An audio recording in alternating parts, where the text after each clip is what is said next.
Hello, welcome back to Transformative Talks. Today we are doing a series. This is going to be the first episode in the Healing Journeys series. Healing Journeys is a series focused on sharing the human experience and finding yourself through it. We have all been through our ups and downs, but through the hardships, we find our resilience, our light, and our purpose. So, through storytelling, hearing stories from other people, we can find ourselves in other people's journeys and be encouraged to find our own path. So, there's always a silver lining to focus on. We have Scott today, Scott Coolidge, and he's going to share a little bit about his healing journey, his story, where he's been, where he is now, things that have helped him manage and find himself through the years. Scott, introduce yourself. I am Scott Coolidge. I am the owner, founder, and face of The Unveiled Soul. And God, I've been a hairdresser for 26 years. I'm a candle maker. I do a lot of different things, but the really big thing that I really am working on right now is my spiritual journey and helping other people with their spiritual journeys. The biggest part of my journey has been unwiring things that I was taught as a child, figuring out what actually speaks to my soul now. So that's been a really big part of my journey. Yeah, and I'm finding that a lot of people are coming online with this, and some people are at different points. So it's one of those things like as we go along, it's always good to kind of look back and see who you can help up.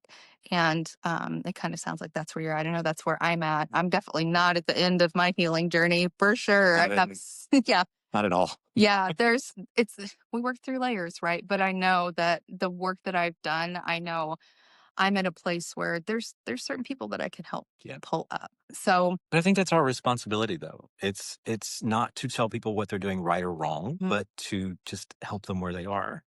And I think that's where a lot of people are waking up spiritually and walking away from ideas and structures that don't allow for self exploration. And I really think that's what we're here for. We're supposed to grow. I saw a beautiful bumper sticker on the way here, actually, that said, if it weren't for change, we wouldn't have butterflies. And it was just so perfect in that moment because I knew that's kind of the direction we were kind of going to go in today. I feel like Spirit was like, here, let me just make sure you understand this is actually your topic for the day. So I do. I think that we have to change if we stay the same. I have an aunt that has the same haircut from high school in the 70s, and she's in her 60s. classic. And it's like I've gotten some text messages, emails, messages online from old friends, old clients that I haven't seen in years that say, I'm not sure that I'm welcome in your life anymore because you've changed so much. And I'm like, but it's not, and I don't mean this negatively or to be rude, but it's not about them. It's about me. It's about my change and my growth. So I think that's why a lot of times when you look at these business growth pages, they talk about don't say anything until it's done because people will talk you out of things. People will project their own experiences onto you.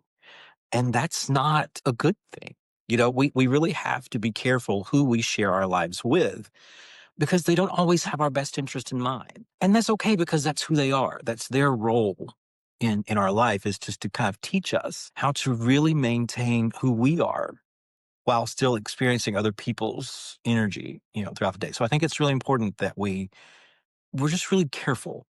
I don't want to say worried about or even cautious. Just be really careful who you share your life with and how you share your details because it's easy for someone to go, don't take this risk. Don't jump out there and do this. It's not worth it.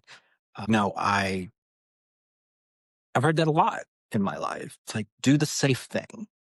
But people who've really done things and are memorable in history never did the safe thing. So I think that's where we have to acknowledge fear. We have to acknowledge that sometimes to do something, we have to do it afraid. And that's okay. One of my favorite stories as a hairdresser, the two men who started Paul Mitchell, the hair care line, Yeah. John Paul DeJoria and Paul Mitchell himself, lived in their car, I think for 2 years, a year maybe, and sold shampoo out of the trunk. That's how they got started. They put every penny they had into this company, and it's a multi-billion-dollar company now. So sometimes you have to take those risks. You have to put yourself out there. And this is as much for me as it is for anybody else because I'm kind of in that place right now. Yeah, the transition, the in between. Change is scary. And Yes. our brains like the safety of knowing, like the safety of the expected.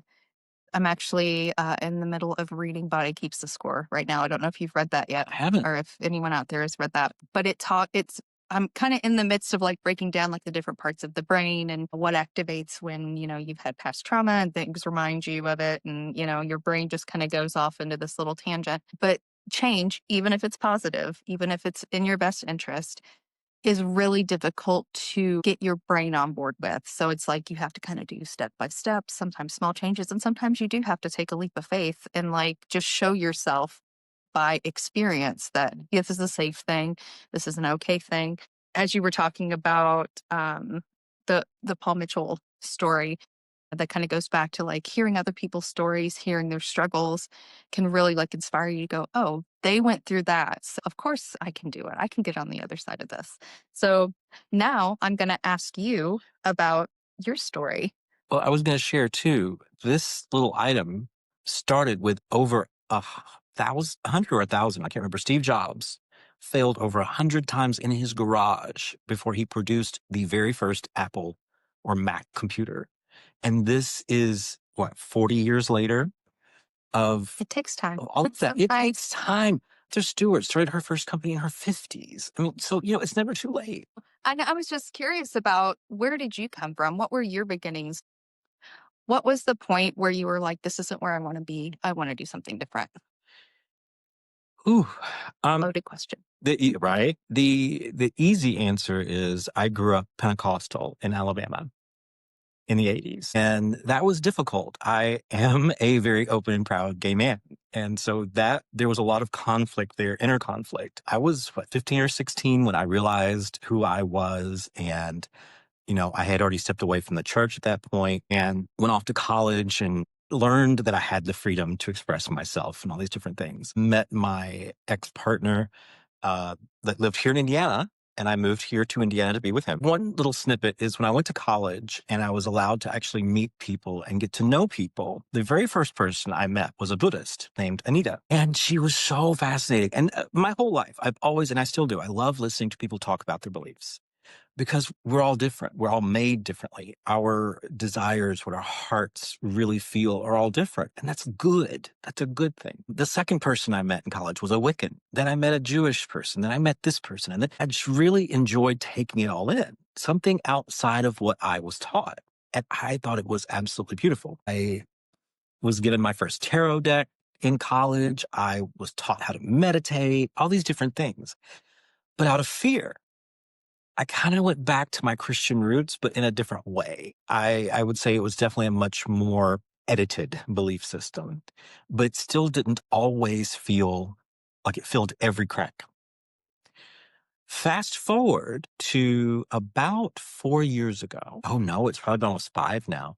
I actually was in an affirming church, so gay, straight, and everything in between. And I was basically kind of shoved out of the church because my beliefs were a little different than theirs. At an affirming church. At an affirming church, but it was an affirming Pentecostal church. If you So there was Yeah. still the restrictive structure. Yes. Okay. Which I don't understand because these were mostly queer people who had been through those experiences at normal Christian churches. And they were really projecting all of that onto each other in this supposedly safe space. It goes back to what the brain knows. Exactly. So, fast forward to, I'd say 2 years ago, I was like, you know what? It's time to get back to the things that I know make me happy. And I'm kind of an omnist. I believe that there's something to learn from every belief system. It's like as a hairdresser.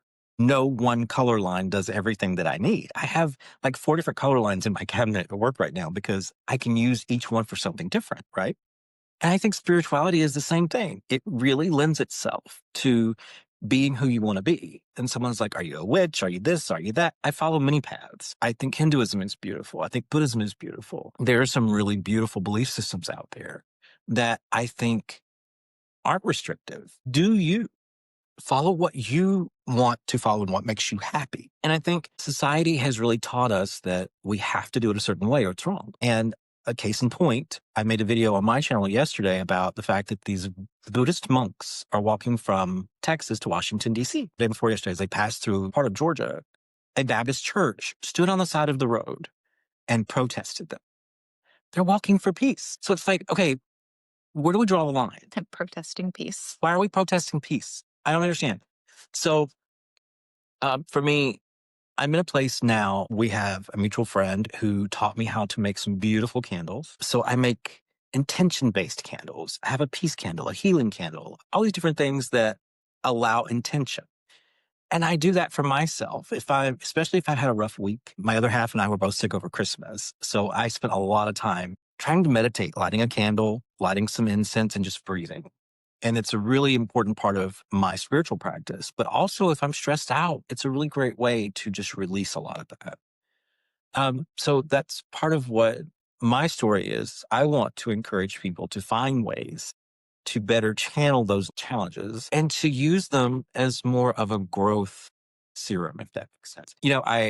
Again, in the hair world, I had a mentor that said, we don't make mistakes, we make discoveries.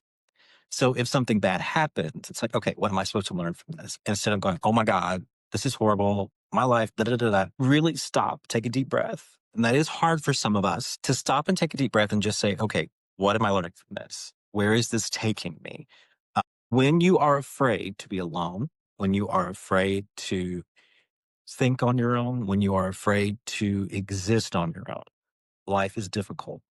Life is very difficult. So I think one of the things for me is I had to learn how to be alone. I had to learn how to enjoy my own company and how to entertain myself. And when we can go inward and we can actually study those things within ourselves, that's how we heal. But I really think the biggest thing for me was sitting down and making a list of the things that did not serve me anymore. And, I'm sure a lot of people have heard this, but for those who haven't, 2025 was the year of the snake, shedding, letting go of things that don't belong in our lives anymore, things that we've held on to for way too long. And the thing about life is if you don't learn the lesson when it comes, you're going to keep hitting that lesson. I know I've done that way too many times in my life. So Same. I really tried at the end of 2025 to let go of a lot of things, a lot of people, places, and things, because there were a lot of those things that really just don't fit anymore. I'm not chasing people anymore at this point in my life. If someone wants to be a part of my life, come along for the journey. If not, okay, maybe our paths will cross again. But we have to get that way. We have to really go with the flow of life and of the energy of the universe, because otherwise we're just kind of fighting ourselves.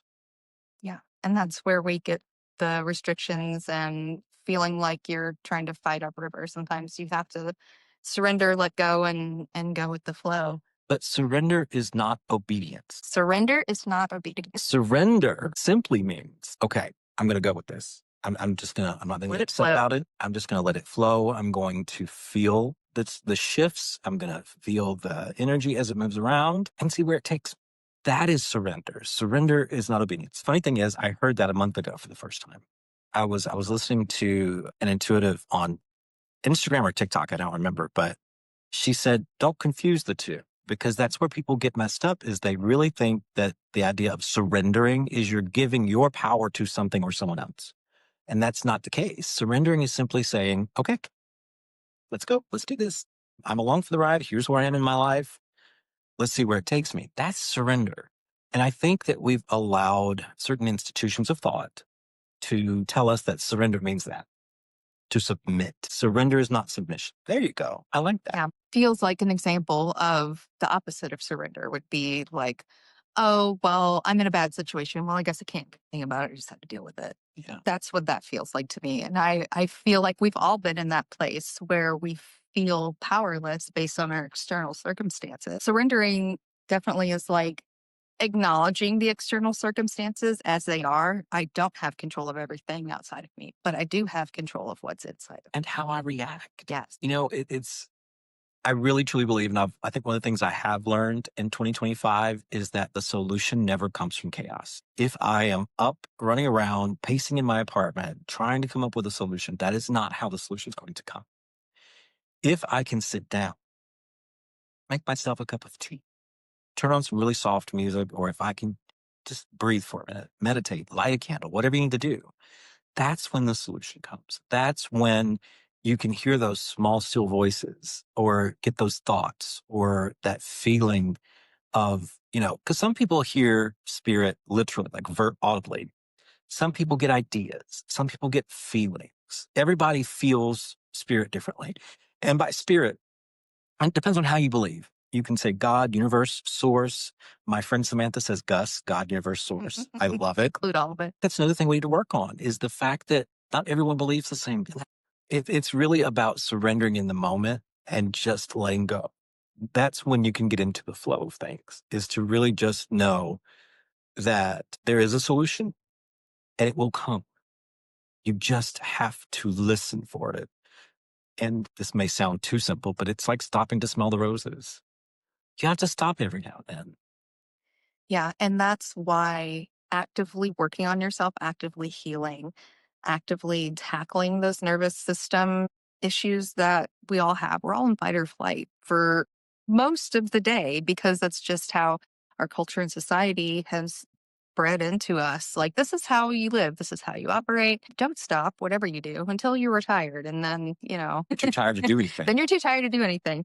So, as you were talking about the surrendering thing, it's like you truly physiologically, your brain will not allow you to surrender and come into that peace unless there is an awareness that, hey, I'm a little bit flared up right now. I'm a little bit overwhelmed right now. I can feel that my system is not allowing me to see the truth of things. So doing the practices like meditation or doing your tarot or praying or whatever it is to help regulate your nervous system and get you out of those moments, then you can become receptive. I think too, we've been taught that you have to work a 9 to 5. You have to do it this way. You have to pay. It's just it's not necessarily that way. When you figure out what it is that is on your heart, you were talking about how doing the content is almost playful. It's Mhm. fun, but it's also beneficial. And I think that when we find that thing in our lives that really makes us feel like it's just playful and fun, but it's beneficial. I think that's kind of a signal. I think that's a Yeah. sign that you're in the right place, is because you find the thing, or you have found the thing that really, really does make your heart sing. Very few people find that in life, especially these days. Everyone's just trying to make ends meet. Everyone's running around. Someone said, I don't understand why everyone's so angry. People are driving more aggressively. People are doing this. People are tired. People are stressed out. The state of the world is negative. Our global energy right now is just very negative. And we've got to make sure that we are not taking that out on other people around us. We have to keep our emotions in check. And that's not always easy. That goes back to like regulating your nervous system. And a lot of the clients that I see as they come in are dealing with chronic pain as well. And chronic pain is often a manifestation Yeah. of all the other stuff that you have not dealt with through the years. So it's like as you start tackling it and going through the layers and working through things, and again, it's about awareness. Like if you are so outside of your awareness and you're an autopilot, because that's kind of what when your nervous system is ramped up, you go into autopilot. You're doing the safest thing that you know how to do. You've got the blinders on, basically. So once you come out of that, you start saying, hey, I understand why this is triggering to me. Hey, I understand why this person gets me so upset every time I talk to them. Hey, I can see how when I'm driving in traffic, how I'm projecting all my crap onto my family that's in the car around me. That's an empowerment thing as well. You're taking your power back by being aware of how your actions and your reactions are affecting everyone around you, because then you can control it. You can control what you're doing. Well, this idea is hard for some people to grasp. No one's responsible for your triggers but you. I God, it's probably been 2 years now since I kind of started learning that lesson. because someone would say something, or I worked at a salon suite situation downtown Indianapolis for a few years, but the ceilings were open. And people would have the most unprofessional conversations, or somebody was yelling, or someone brought their child, or someone brought their dog, and the dog was barking, or something. And I would get so triggered. We had a doorbell in the front of the building because it was downtown. So we had to keep the doors locked. And this woman comes up and she's like, ding, ding, ding. And my suite was right by the front door. I threw that door open. But I have to remember that nobody's responsible for my triggers but me, and I have to process those. I have to work on those. And now my relationship that I'm in now, it's wonderful because we both have triggers, but we both have the communication skills to actually sit and talk about it and to love each other through them. That's different. But when you're out in public and someone says a word you don't like and you walk up to that person and start drama with them, that's not how that's supposed to work. It's not a healthy way of dealing That's with anything. people who live that way, who are always triggered by everything and everyone. That's not living, that's existing, and barely. You've really got to find a channel for your triggers. You've got to find a way to work through them. If you're ADHD like me, it's usually I need something in my hand, whether it's one of those little fidget toys or something. Goes back to like the somatic connection with your body, your mind. Yep. And one of the things that my other half and I have been talking about lately is taking negative memories and rewiring them with something that is loving. The anniversary of my longest standing relationship is June 4th, or was June 4th. Was. The new other half's birthday is June 4th. Oh, interesting. So things like that, when you can find a way to take a negative memory or negative experience and switch it to something loving, it's a really nice way to heal. It's a really effective way to heal. At least it is for me, because I love that I can now hear a song that brings up bad memories and apply it to good memories. It's just rewiring my brain and the synapses that form in your brain as things happen, rewiring those things to be something more positive and uplifting. Yeah. So neuroplasticity is kind of Mhm. the term for what you're talking Okay. about, where the brain is capable of creating new connections. Like it has that ability to heal. We can heal from brain injuries. It's slow, but it's possible Possible. depending on the severity of it. And the same thing, like when there's trauma, when there's emotional trauma, physical trauma, it's like a brain injury that like gets solidified in your brain. But through experiencing positive things and growing those new connections and rewiring things, the brain can rework itself. It's like I believe that when people say, "Oh, that's just how they are. That's just how they grew up. That's how they were raised. That's just," that's a cop out Yeah, it's for good to me. have sympathy, but Right. also boundaries and accountability. I grew up in Alabama. I grew up in a family where racism is a very, very significant issue, but I didn't come out that way. I grew up around these people, the people who taught me how to ride a bike, the people who took me camping the first time. I found my own path. So to say, "Oh, that's just where he came from," is not necessarily fair to that person, because they may be working on themselves. They may be working on some healing. And I think that's something else we have to remember too. I have to remember myself. We've all been through something. We've all been through some stuff. And we have to remember that we don't know what other people have been through. So if someone's having a bad day on the way here, this girl was tailgating the car in front of me the whole way, weaving back and forth, trying to, it was just kind of crazy.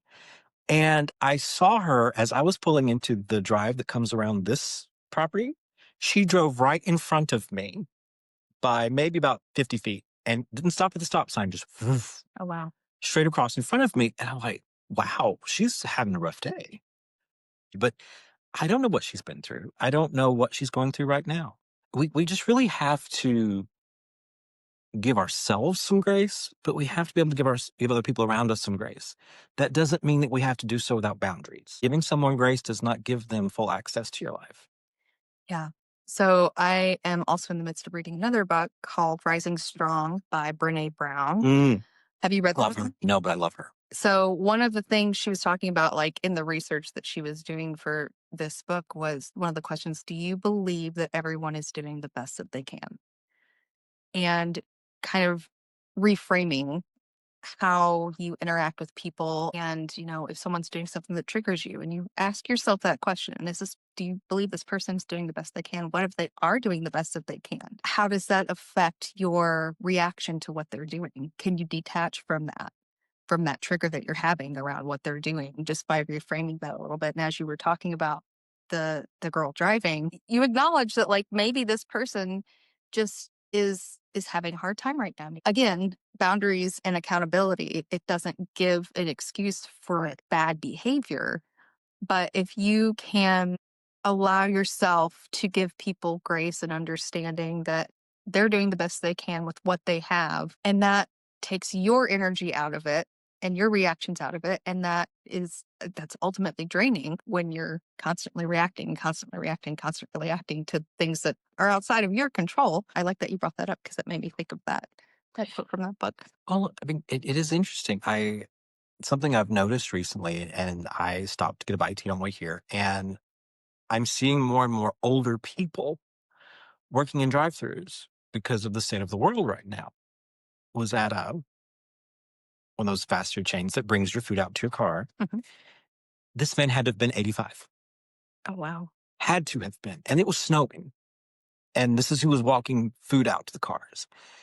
I was getting ready to go inside to say something when someone else brought my food out. I don't know if they just realized that the older gentleman was the one taking the food out or whatever it was. We don't know what people are going through. And we don't know what people are having to do to make ends meet at this point. The gentleman where I got my food this morning he had to have been in his late 70s, had to have been. And you can tell he hasn't worked for a while, hasn't had to. So we have to really remember before we react, is it necessary? Is it needed? Is it going to help this person or is it going to hinder them? Is it going to help us? Mel Robbins. I love her. She's the author of the book, Let Them. A couple of years ago, she made a post and it said, I have the perfect way to have a good life. And I'm like, oh, this is going to be interesting. And she's like, put down the damn sword. So many people get up every day out of bed with a sword in their hand. They're looking for something. And I think that's part of the challenge in life right now is everybody's got their sword, everybody's got their shield, and everybody's just ready to fight. And I think that's part of the challenge is we've got to just put the sword down. Get up expecting a good day. Get up thinking about a good day. For years, I was that person who got up just in time to shower and run out the door and go to work. And I was always a mess. An old friend that I don't speak to really anymore said to me one day, what if you get up an hour early? Just 1 hour early to have a cup of coffee, a piece of toast, to read, to breathe, whatever it is. What if you did that? And I started that and it became a part of my daily routine. And I'm a much more pleasant person now. I, it's easier when you can get up and prepare mentally, physically, and spiritually for your day. And that's whatever it looks like for you. Even if you are going through a struggle right now, to be able to acknowledge yourself, who you are, where you are, what you're going through. It's a huge part of healing, or at least it has been for me. I have a really good question for you that just popped in my head. Okay. If you could give yourself one piece of information, say 10 years ago, that would click and land in a way that would make you think, because sometimes when we're in it, like we can get all the encouragement and information that we want, but if we're not open to listening to it, it doesn't matter what people say. So if you could talk to 10 years ago, Scott, and say one sentence or give one snippet of information to kind of help make things click for him, what would that be? It's okay to rest. I feel like that resonated for me too. I just got a little tearful with that. Okay. I did too, a little bit actually. Maybe you still need to Woo. hear it. Wow. You still need to hear that. Wow. It's okay to rest. We've all been taught that if you're not working 80 hours a week, and if you're not doing this, this, and this, and this, and you're running ragged from daylight to sunset, that you're lazy and you're not doing enough. That's why a lot of people get sick, is because their body is done, is tired. Yeah. And you're not giving it a chance to rest because I read something this morning that said this guy lives in Sweden or Denmark, but his boss was in the United States and was manager of an American company. and he wanted him to work more hours and get more stuff done. And he said, I'm sorry, that's not how life works over here. We have a work life balance over here. We're not like the Americans who are more worried about money and profits and margins and da. And he said, this is not how we live over here. My video that I made about the monks walking, I said, who are we as humans to have so much narcissistic and selfish behavior that we have to look at people who don't look and live and believe like us and tell them that they're wrong? That's a lot of ego. And I really think that's not fair to humanity, even to ourselves, to look at someone else and judge them that way. Love that. So I wanted to ask about what you are doing now. I know you talked about something new that you're kind of starting, finding your truth, and that's going to be a series. So through the Unveiled Soul, at YouTube, Instagram, TikTok, everywhere, Facebook even, I am working on a series called 3 Ways to Find Your Truth. And I'm excited about it because I'm also working through that process myself. And the big thing about it and the way to start this process really is making a list of the things that no longer fit. That's all the nouns, people, places, and things. Write them down. No matter how much you love those people, places, and things, if they don't bring you joy anymore, you have to add them to that list and sit with each one of them. One of my favorite lines from a Sam Smith song is, I sat with sorrow and eventually it set me free. And it's one of my, it's his song, Learning to Love Myself, or Love Myself More, I think is the name of it. And it's my anthem right now because I am learning how to love myself more. But you have to sit with those things. If you just let them pile up inside you, it's just going to weigh you down. You have to sit with each one of those things and say, okay, this person really only calls me when they need something. We don't really have a two-way relationship. We don't really do this. We don't really do that. Okay, maybe this person isn't a priority in my life anymore. And that's okay. People change. We're supposed to. This place. Well, I've been going to this place for like 10 years and I don't really feel comfortable there anymore, but I feel like I'm supposed to be there. That's you're creating some negativity for yourself. Free yourself from that and say, okay, it's okay. I can find new people, but you have to let go of the old to find the new. It's like the idea of spring cleaning your home. You know, you want to get rid of all the old stuff to make room for new things. You cannot have new blessings in your life if you're still hanging on to old things that aren't supposed to be there. We only have so much energy to divide between all the things that we already have in our lives. Go through your house. My ex gave me this. Maybe I don't need it anymore. Maybe I don't need that energy anymore. I still have photo albums from the ex that I moved up here for. And I'm like, should I get rid of these photos? Yeah, probably. You know, release it, let it go. It's not part of my life. Because for a while I looked at it as, oh, this is part of my history. This is part of my, this is just me so I can go back and look at, the things that I've come through. Sometimes those things hold a lot of negative energy and sometimes it's okay to let them go. And that's okay. It doesn't mean that that person was necessarily a bad person. Maybe you didn't mix, two of you didn't mix. Something just wasn't right. And that's okay as well. Let those things go. Work on those things. I know some people who literally, when they are stressed out, bury themselves at work. They clean every inch, nook and cranny of their house. They do this, they do that. They never sit down and actually work through anything because I don't think they knew how. But that's what I'm working on right now. That's my project, is really just trying to find out a way to help people find their truth. And it's not about anti anything. It's not about anti religion. It's really just finding yourself, who you are, who God, universe, source created you to be. That's my project. That's where I'm at right now. I love that. I love that as a resource for people. And too, now with the technology, everything's on social media, everything's on YouTube. So it's almost like we have to adapt a little bit and make that available in all those spaces for people. So I love that you're doing that. Well, and that's the thing, because I do it. If I need some information, I'm going to go to probably YouTube or Reddit or somewhere. And I just want to see other people's experiences. Years ago in the hair industry, I heard someone say, you don't just go to the phone book and find a plastic surgeon. You start looking for people who have been to that plastic surgeon. So for me, and I'll say this openly, I'm 13 years sober, and I don't want to go talk to someone who isn't sober.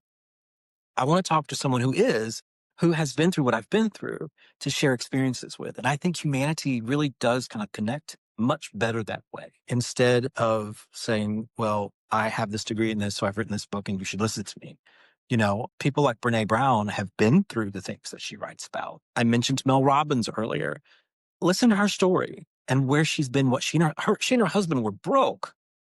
They were in the restaurant industry for years and lost everything when COVID hit, I think is when that started for her. And it shifted her and her family into a whole new realm of possibilities. It's just really looking at experiences. You talk about tea and tarot, which I think is amazing because it's like-minded people coming together and just sharing experience.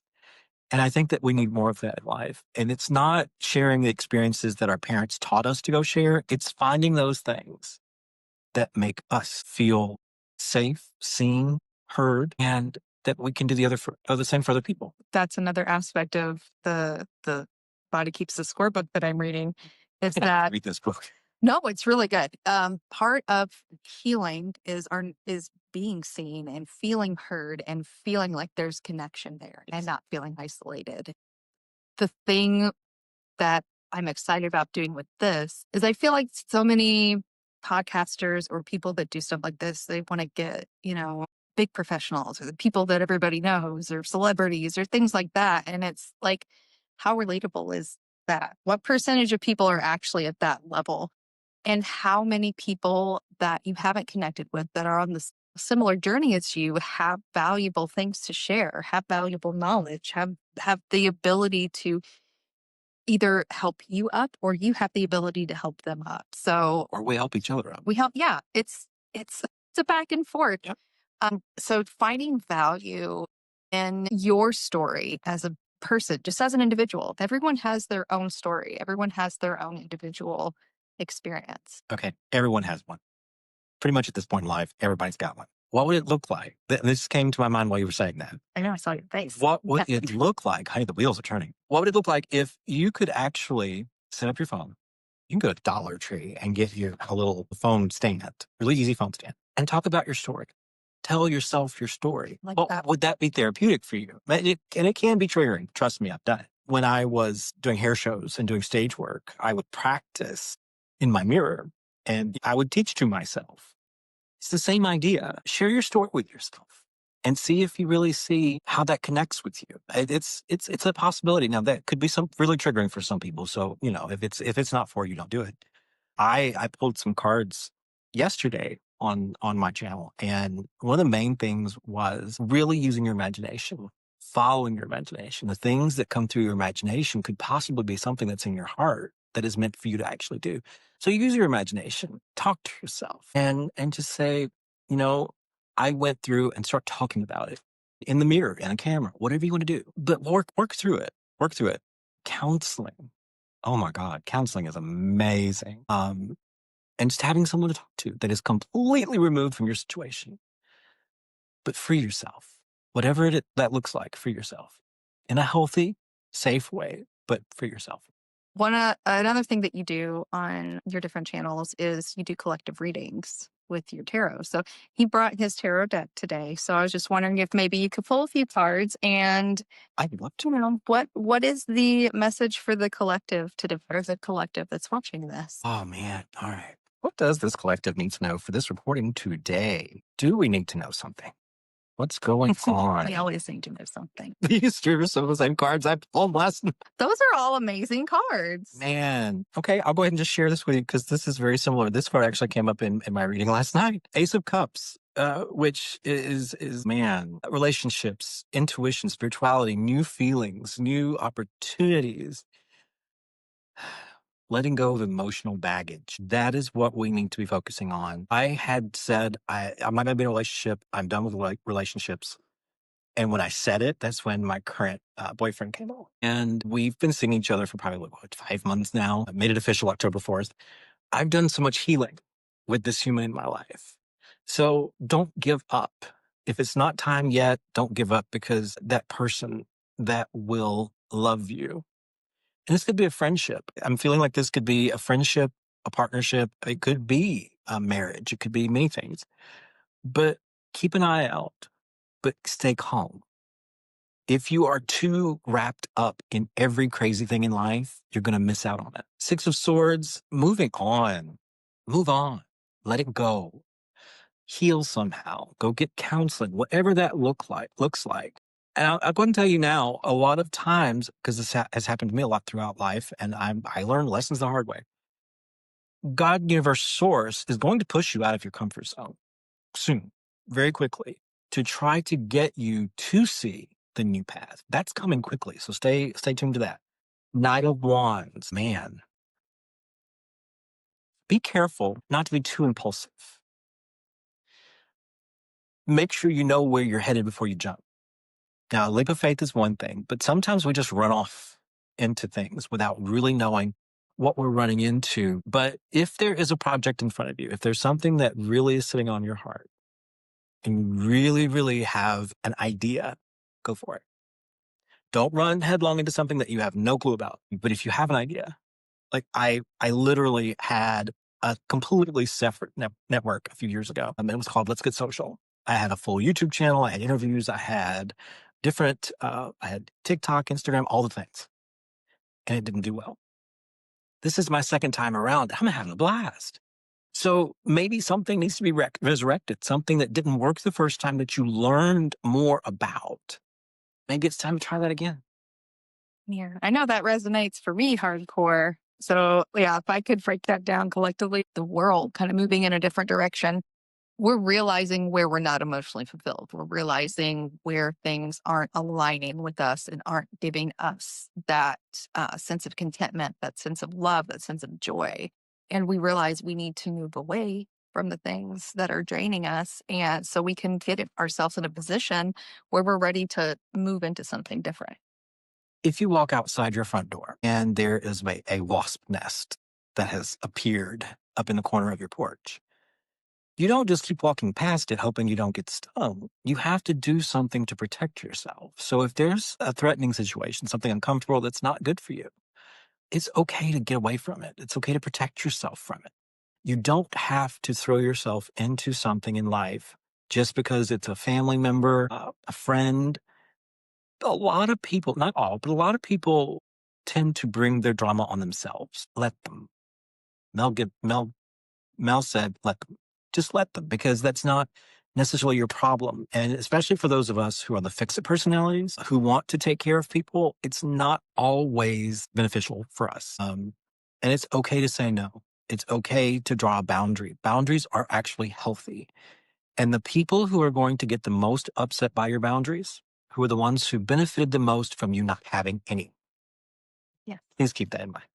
Yeah. So I'm actually gonna in the little show notes down below, I'll list the books that we mentioned. Yay. I have not read Let Them yet, but I keep seeing it pop up on my Audible because of the types of books that I'm selecting. So how do people get a hold of you, and what things do you offer? Yes. So you can go to my website, scottcoolidge.life. You can go there and find all kinds of ways to contact me. YouTube, The Unveiled Soul. I am Instagram and TikTok, or spirit.intuitive. You can still look up Unveiled Soul. You'll find me. But yeah, that's the easiest way is scottcoolidge.life. And that's COOLIDGE, like Jennifer, no relation. But yeah, that's the easiest way to find me. So you're a hairdresser. So we're in Carmel. I'm in Carmel. Yeah. I'm at Carmel Office Suites. Again, on scottcoolidge.life, you can book hair appointments. You can book intuitive readings with me. I have a blog that I'm building at the moment. I think there's only like 6 posts up there right now. And then you can also, I make non-toxic intuitive or intentional candles. Like I said, Which smell awesome, by the way. they're wonderful. They burn very slowly. That's almost too good. I have a client who usually buys 10 or 12 at a time because she's very much into her practice every morning of lighting candles. She gives them as gifts.